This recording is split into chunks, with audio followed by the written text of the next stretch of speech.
Parlons de quelques news importantes autour de la crypto-monnaie, notamment autour du dollar américain qui est en train de crasher complètement. On commence tout de suite et c'est parti, c'est parti. Bon alors on va commencer par parler du dollar américain, mais avant toute chose, on a le BTC qui est à 88 000 dollars. Il a réussi à repasser au-dessus des 90 000 et pour l'instant, voilà, on est encore un peu dans le flou. Il faudrait vraiment pour garder une tendance haussière qu'on s'installe, comme tu le sais, au-dessus des 90 000 parce que justement, les 90 000 correspondent au bas du range qu'on tire derrière nous depuis la fin novembre. Ok. En parallèle de quoi, ça serait vraiment intéressant, ça serait vraiment hyper bullish que le Bitcoin repasse au-dessus de cette trendline jaune que tu peux voir là. Parce que finalement, ça pourrait s'assimiler à la période qu'on avait eue ici lorsqu'on avait eu l'annonce des ETF. L'annonce et l'approbation des ETF, j'ai envie de te dire, des ETF Bitcoin, où pendant plusieurs semaines, on avait tenu un range qui était plutôt haussier, jusqu'à avoir une correction du Bitcoin, où on avait perdu l'équivalent de 30%, voire un petit peu plus même, parce que justement, suite à ce lavage, directement, on était parti en ligne droite, direction les 74 000 dollars. Bref, la réflexion que je voulais avoir, c'est concernant le dollar américain. Alors, concernant le dollar américain, donc on se met sur la charte du Dixie, comme tu peux le constater. Voilà, alors tu le sais, le Dixie, le dollar américain, grosso modo, dans l'histoire, c'est considéré comme une valeur refuge, au même titre que l'or. Donc lorsque les marchés financiers se portent bien, l'or et le dollar américain sont censés se décharger. Donc cette courbe est censée baisser. À l'inverse, lorsque les marchés ne vont pas bien, les gens ont peur et du coup se réfugient vers des valeurs refuges qui sont l'or, le dollar américain. Et lorsque les marchés ne sont pas en forme optimale, les gens se réfugient vers des valeurs refuges comme l'or ou le dollar américain. Et ce qu'on peut constater, c'est qu'on est dans l'incertitude. Avec Donald Trump, dans les annonces, tout ça.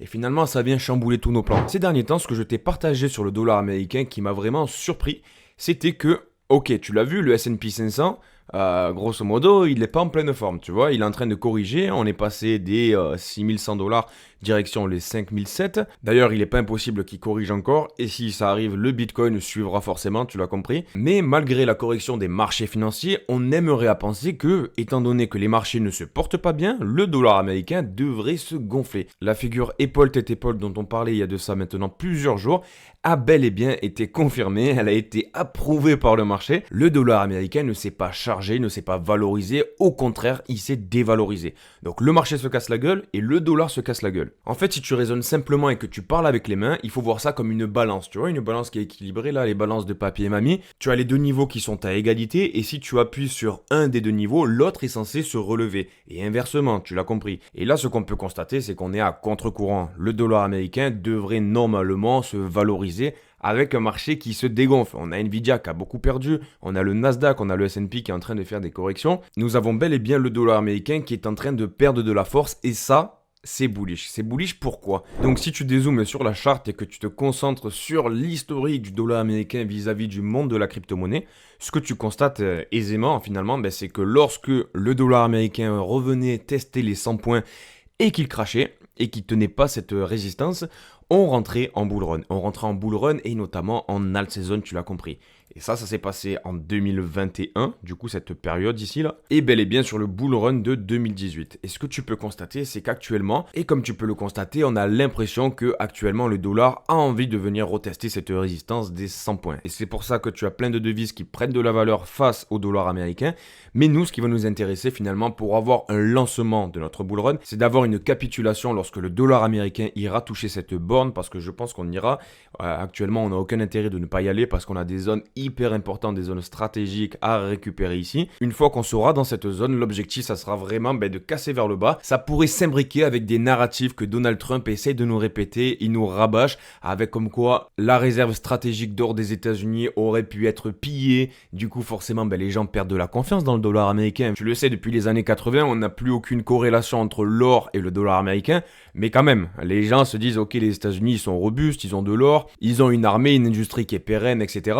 Mais là, s'ils ont même plus d'or, ok, ça devient complicado. Donc le dollar, boum. Et après, on pourrait apprendre, après avoir une belle correction, un bull run des familles, finalement, en fait, non, l'or, il était pas là, il était ici. Je te rappelle que dans la finance, il faut voir ça comme un théâtre, parce que c'est bel et bien ce que c'est. Bref, et du coup, ce que j'ai fait, que tu peux voir avec ces courbes-là, c'est que j'ai essayé d'imiter le comportement du dollar américain dans le passé pour voir si la tendance se poursuit, la tendance d'avoir un dollar faible se poursuit. Au moment où on est actuellement, si on a une charte qui se répète comme ça s'est passé dans le passé, en termes de temporalité, où est-ce qu'on pourrait se retrouver? Où est-ce que notre bull run pourrait commencer avec un dollar américain qui briserait cette résistance des 100 points?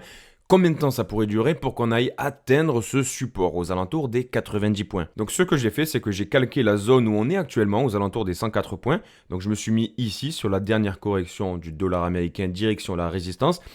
Et j'ai calqué en fait cette charte et je l'ai mis juste ici. Ok, donc ça c'est pour la courbe blanche qui nous amène sur les 100 points. Et si on regarde la courbe verte qui nous amène sur le support qu'on aimerait aller chercher, eh bien je suis allé récupérer la précédente courbe qui avait donné notre bull run de 2021. Celle-ci que j'ai calquée ici. Et donc les deux courbes, la blanche et la verte mises à bout, peuvent nous donner une approximation de temporalité pour laquelle si le dollar américain continue dans sa tendance baissière, nous pourrions avoir le Bitcoin qui se valorise et pourquoi pas qui nous relance notre bull run. Alors là, inutile de te préciser que là on parle à la louche, d'accord? On parle avec les mains pour avoir une idée de comment est-ce que ça pourrait fonctionner si on est vraiment très loin du compte sur le marché de la crypto-monnaie, que le dollar prend énormément de temps pour baisser et du coup on pourrait avoir un crash du dollar en 2027, c'est pas cohérent, tu vois. Donc avec ce genre d'analyse, il faut être indulgent avec les dates. Ok. Donc en considérant que cette charte blanche imite la correction du dollar américain qu'on avait eu l'été 2024, ça pourrait nous amener vers une cassure de cette résistance à la fin avril, début mai 2025. Donc finalement, 1 mois et demi, 2 mois, et on pourrait du coup avoir une valorisation du marché du Bitcoin et des altcoins à partir du mois de mai jusqu'à la fin 2025. Donc écoute, je trouve ça vraiment plutôt intéressant parce que le fait que j'ai mis les mains dans le cambouis là, je voulais te le partager. Je voulais te le partager parce que ça s'imbrique bien finalement avec le fait que chaque cycle aussi, on a toujours un pic de bull run à l'année post-halving du Bitcoin. Et je voulais te le partager parce que c'est vraiment extrêmement déconcertant. Tu vois, les corrections qu'on a eues sur le dollar américain, en termes de temporalité, en termes de structure, on est vraiment extrêmement proche. Donc pourquoi pas? On en a eu deux qui se sont extrêmement bien ressemblés depuis les années 2015-2017. Donc j'ai envie de te dire, pourquoi pas? Jamais 203 comme on dit. Ensuite, on continue avec la Chine qui se positionne vis-à-vis des agressions de Donald Trump. Donc on a la Chine qui a annoncé renforcer ses mesures de relance pour protéger son économie de changement inédit depuis un siècle. Et donc l'objectif du président chinois serait d'avoir 5% de croissance, un déficit budgétaire à 4% du PIB et 1300 milliards de yuan d'obligations spéciales. Et donc la création d'argent frais, cette impression monétaire correspondra grosso modo à 179 milliards de dollars américains. Donc finalement, Pékin a bel et bien l'intention de mettre en marche l'imprimante à billets. Donc écoute, on espère que les autres pays vont suivre ce mouvement. Avec ce qu'a annoncé Emmanuel Macron il y a de ça 2 jours, écoute, ça ne m'étonnerait pas. On a l'Europe qui prévoit de sortir de son chapeau 800 milliards de dollars pour la guerre en Ukraine du fait que les États-Unis se retirent. Bon, c'est des conneries, on va pas parler de politique les mecs, mais bon, dans tous les cas c'est de l'argent frais et cet argent il faudra qu'il soit récupéré quelque part et avec des collatéraux. Donc c'est pour ça que même sur Twitter tu vois pas mal de choses autour du fait qu'on pourrait avoir une saisie des épargnes des Français ou des Européens et c'est ce qui a fait l'objet de questions de Nicolas sur le groupe Telegram de la Crypto Brève. Si tu as envie de venir d'ailleurs, n'hésite pas, le lien est en description. Notre épargne dormant sur les comptes bancaires français, il peut être impacté aussi parce que à tout moment ils peuvent te dire ouais écoute mon gros, ce qu'on va faire avec ton épargne là qui dort, qui sert à rien, c'est qu'on va s'en servir pour émettre de la dette. Donc on va le mettre sur des produits financiers par exemple. Mais si toi demain tu veux le retirer, à tout moment on peut te dire ah non mon gros tu peux pas, ou alors tu vas prendre des pénalités, on va te faire des taxes à 5%, je sais pas quoi. Grosso modo, ça s'appelle une saisie des épargnes. Et c'est pas impossible que ça arrive avec les rigolos qu'on a en haut de nous. Donc demain, je vais te faire une vidéo d'une banque qui est dans le Web3, qui est encore connue, des investisseurs, mais pas du grand public de la crypto-monnaie. Je vais te la présenter, parce que finalement, cette banque, moi, je m'en sers déjà, tu vois. Et elle permet d'avoir un IBAN français, en plus de quoi elle permet d'avoir une carte bancaire.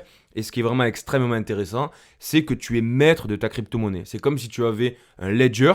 Lorsque tu veux faire un achat, en fait, tu prends l'argent de ta ledger et tu l'envoies sur ce compte bancaire que tu peux utiliser pour aller acheter ton pain, aller acheter ce qui t'intéresse. C'est bien différent de Revolut ou de Trade Republic parce que là, personne ne peut toucher ta crypto-monnaie. Ou autrement dit, ton argent stable, tes USDC, tes USDT, tes DAI, enfin bref, t'as compris le système. Donc au passage, si cette vidéo t'emballe, n'hésite pas à me le dire en commentaire mon gros. Ensuite, petit point sur le casting et le scénario du théâtre dans lequel on vit, dans le monde de la finance, tu le sais, c'est un film. On a le secrétaire américain au commerce qui a indiqué que Donald Trump, en coulisses, il était en train de discuter avec les Canadiens, mais aussi avec les Mexicains Mexicains pour trouver des compromis, pour trouver des arrangements pour faire baisser ces taxes douanières. Parce que tu le sais, il est extrêmement fort dans la communication, Donald Trump, et son intérêt, c'est pas non plus de faire une grande guerre commerciale. Il a beau parler, il a beau mettre le bazar de partout, selon son secrétaire, son objectif reste quand même de trouver une solution avec eux. Donc on va suivre ça de près.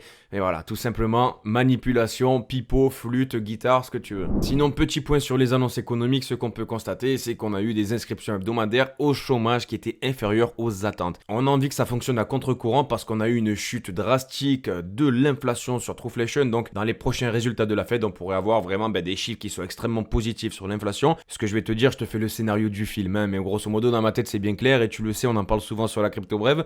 Donald Trump, voilà, il a envie que les taux baissent et ils vont baisser. Mais pour la Fed, il faudrait avoir deux arguments. Le premier argument, c'est avoir une économie qui est en baisse et dans un second temps, avoir une inflation qui est en baisse. Donc le fait que cette semaine on a eu moins de chômeurs, c'est pas extrêmement bullish. Dans tous les cas, aujourd'hui, on a la création d'emplois dans le secteur non agricole. Donc, on aimerait avoir une baisse drastique en dessous des 150 000 créations d'emplois. Et on aura aussi un discours du président Trump. Donc, ça risque de bouger fort, les amis. Et j'aimerais aussi vous faire une piqûre de rappel. Vous le voyez avec ce qui est en train de se passer avec notre président chéri qui nous parle de faire une mobilisation, de faire une économie de guerre.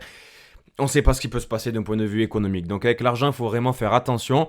Que ce soit dans le monde traditionnel avec les banques, mais aussi que ce soit avec la crypto-monnaie. Donc ne pas laisser son argent sur des Binance, des Coinbase qui sont régulés en Europe. Et tu le vois avec la politique européenne, tout n'est pas rose. Donc moi, personnellement, j'ai zéro confiance dans les exchanges qui sont PSAN.